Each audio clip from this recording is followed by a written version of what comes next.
From the settling of Jamestown, new colonists arrive. It was January 1608, just 7 months since the settlers had arrived from England, when a ship from England arrived in Jamestown.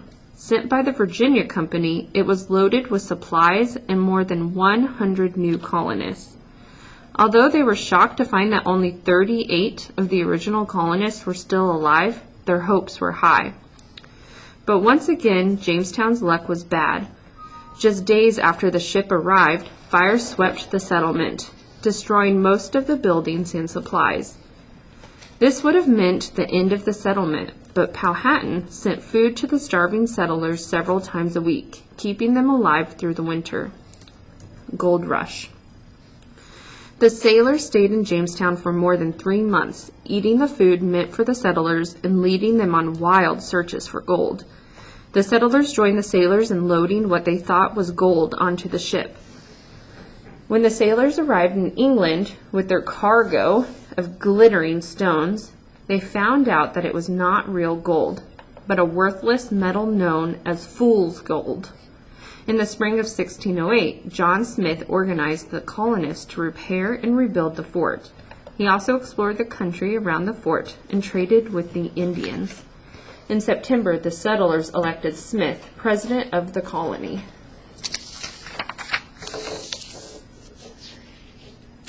Winter of 1608 to 1609. Another boatload of settlers arrived in September, bringing the first women to Jamestown. Throughout the fall, Smith and the colonists rebuilt the fort and stockpiled supplies. That winter found Jamestown in better shape than the one before. More colonists arrived in 1609, this time whole families. One ship was lost after a terrible trip. 400 new settlers arrived in Jamestown, sick and weakened. They joined the 200 colonists already in Jamestown and nearby Indian villages. They settled in 2 new outposts on the James River, but it was late in the year already, too late to plant for the winter. The painting by artist Sidney E. King shows the colonists building James Fort, the original fort in Jamestown in 1607.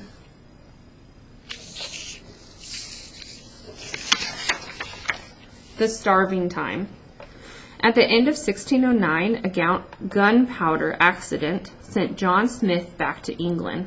Without Smith to organize their work and trade with the Indians, the settlers saw things get steadily worse throughout the winter. That became known as the starving time. They soon ran out of grain with over 600 people to feed. The Indians stopped trading with them and killed their pigs. Fearing attack, the colonists were afraid to leave the fort to hunt or fish. By spring, only 60 people were still alive. Some colonists died from cold, illness, and Indian attacks, but most of them starved to death. Rescue. The few remaining colonists were about to give up when help arrived in the form of Lord de la Warr. King James had decided that the colonists could not run their own affairs and appointed Lord de la Warr as governor. Governor de la Warr arrived with 300 healthy colonists and enough supplies for 1 year. Trying again. The New England made several changes in how Jamestown was being run. Each man had a specific job, planting crops, making bricks, or building houses. The settlers dug toilets and a new well. Those who didn't or couldn't work were denied food. The governor also allowed free male colonists to rent land and keep what they grew. Each free man received 3 acres to farm for himself. Now that everything they raised did not have to go back to the Virginia Company, the men were willing to work harder.